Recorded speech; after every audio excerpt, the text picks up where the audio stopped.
Hill.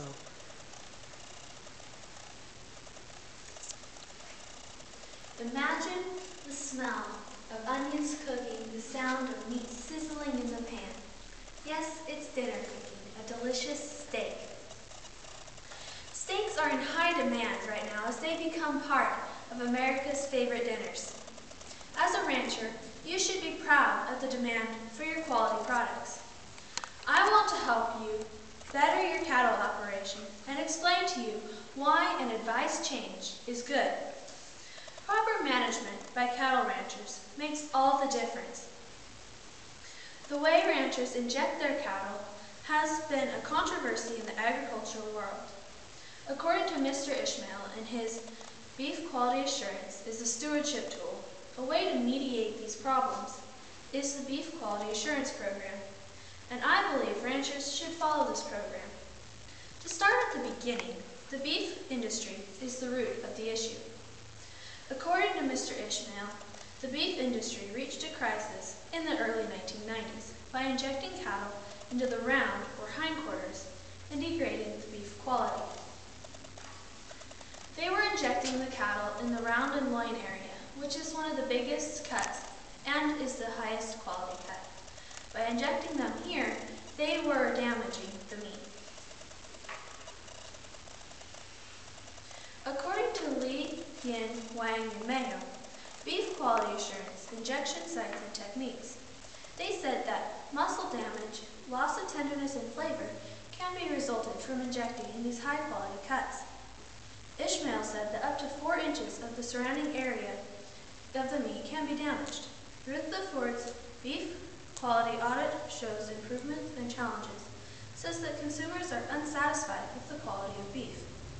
According to Peck's Antibiotic Animals, vaccines injections are important to cattle health, but still they can pose a damage to the meat. Consumers do not want to pay top dollars for defects in the quality of the meat. With the chance of broken needles from cattle getting away while injecting into the round, and injection site damage, according to Lee, Yin, Wang, and Mayo, it's little wonder that consumers are losing faith in beef quality. Imagine if this dissatisfaction spread. In the July 2011 issue of the Targeted News Service, beef is more than pounds, it's quality. While it may seem like consumers are the ones most affected by this problem, I believe it's the ranchers that suffer the most. The quality of the beef reflects on all products, all producers. According to the Targeted News Service, consumers expect quality beef. Marshall said that if the consumers do not trust the quality of beef, they will choose something else for dinner. We as ranchers do not want this to happen. Amidst the turmoil of injection problems, enter the Beef Quality Assurance Program. The Beef Quality Assurance is a rancher-run program that allows the rancher to stay in control of his spread while keeping him accountable for the herd management choices.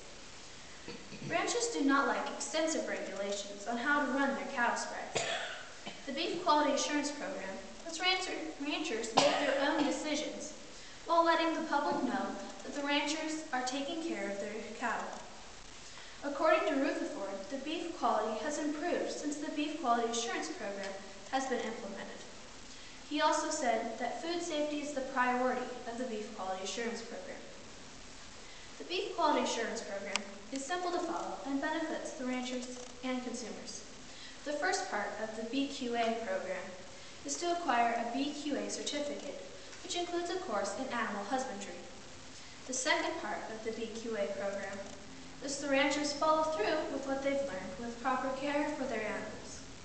The third part of the BQA program is recording what the ranchers have done with their cattle.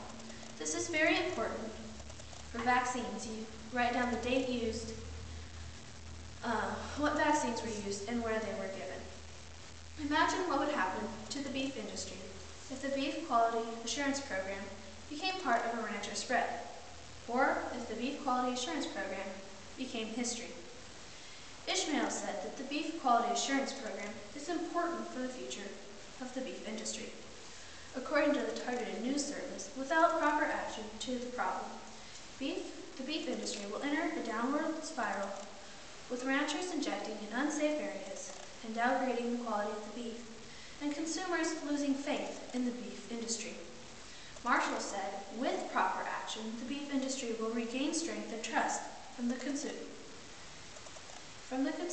as ranchers are careful where and when the injections are given, and the beef quality rises.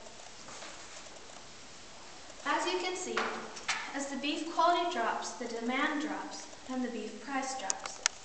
As the quality rises, the demand rises, and the beef price rises as well.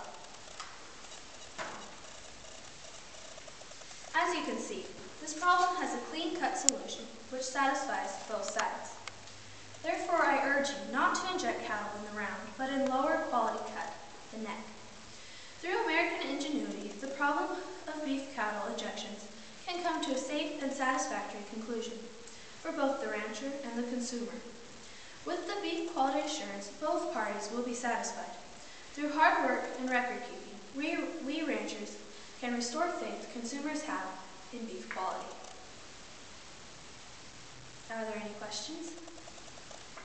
What exactly does the injection do to the meat?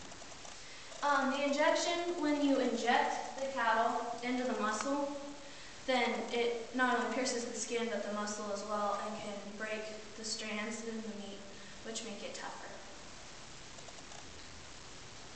Are there any other questions? What is the injection?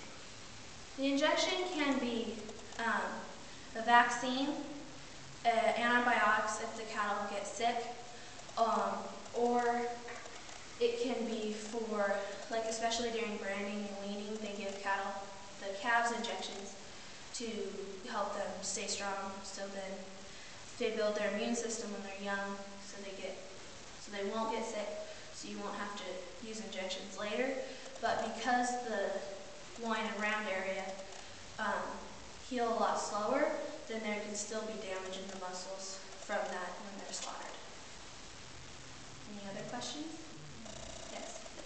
When the cow is butchered, is it obvious where the injection was in the meat? Sometimes it depends on, like when the cattle are injected, they tend to start moving, and so if they get jostled right, then if the needle breaks off, that might be visible. But it's not always easy to tell where the cattle are injected. Any other questions? Does it cost anything to become part of the ranchers group? Not really. You just have to spend the time and effort to learn about it. What percentage of ranchers are going with this program? Most ranchers are going with this program. I'm not sure the exact percentage, because the percentage of the meat that is damaged that they can tell has dropped like by 50% at least in the last 10 years. And so ranchers are following this program, but not all.